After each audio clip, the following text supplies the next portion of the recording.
ধন্যবাদ আমাদের সাংবাদিক ভাইকে। আসলে আপনারা যে অভিযোগটা নিয়ে আমাদের এখানে জানতে চেয়েছেন, তো আমিও জানার পরে এমপি মহোদয়ের সঙ্গে কথা বলেছি। স্যার আমাকে এই বিষয়টা জানিয়েছেন যে দেওয়া হয়েছিল সেটা পরিবর্তন করে আমরা গরিব আরেকজনকে মেধাবী এবং গরিব স্টুডেন্টকে সেটা পরবর্তীতে বিতরণ করা হয়েছে। আচ্ছা, ছাগল থেকে শুরু করে ম্যাম আবার আছে অন্যান্য অনেক কিছু দেওয়া হয়েছে আপনার, আছে সেলাই মেশিন থেকে শুরু করে।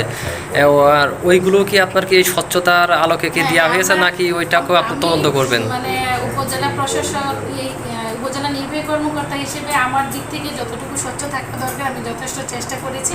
তারপরে যদি কোনো বিষয়ে অভিযোগ থাকে আমাকে বললে আমি সেটা অবশ্যই গ্রহণ করে তদন্তের মাধ্যমে ব্যবস্থা গ্রহণ করার চেষ্টা করব। আচ্ছা, এর পরবর্তী পর্যায়ে যে কোনো বরাদ্দ আসলে পারে এই এখন যেভাবে স্বচ্ছভাবে দিচ্ছেন এইভাবে স্বচ্ছভাবে দেওয়ার প্রক্রিয়া চলমান থাকবে কিনা? অবশ্যই চলমান থাকবে। আমরা স্বচ্ছতার সাথে এবং নিষ্ঠার সাথে যে কোনো কার্য সম্পাদনের জন্য সবসময় আগ্রহ থাকি। আচ্ছা, যারা আপনার এই যে অপকর্মের সাথে জড়িত তাদের বিরুদ্ধে কোনো আপনি প্রশাসনিক কোনো সুপারিশ নেবেন? আচ্ছা, আমাদের হচ্ছে যে বিষয়টা সাইকেলের বিষয়টা নিয়ে যেটা আপনি আমাদের বলছেন, আমরা যদি এরকম পেয়ে থাকি অবশ্যই আইনানুগ ব্যবস্থা আমরা গ্রহণ করবো পরবর্তীতে। ধন্যবাদ।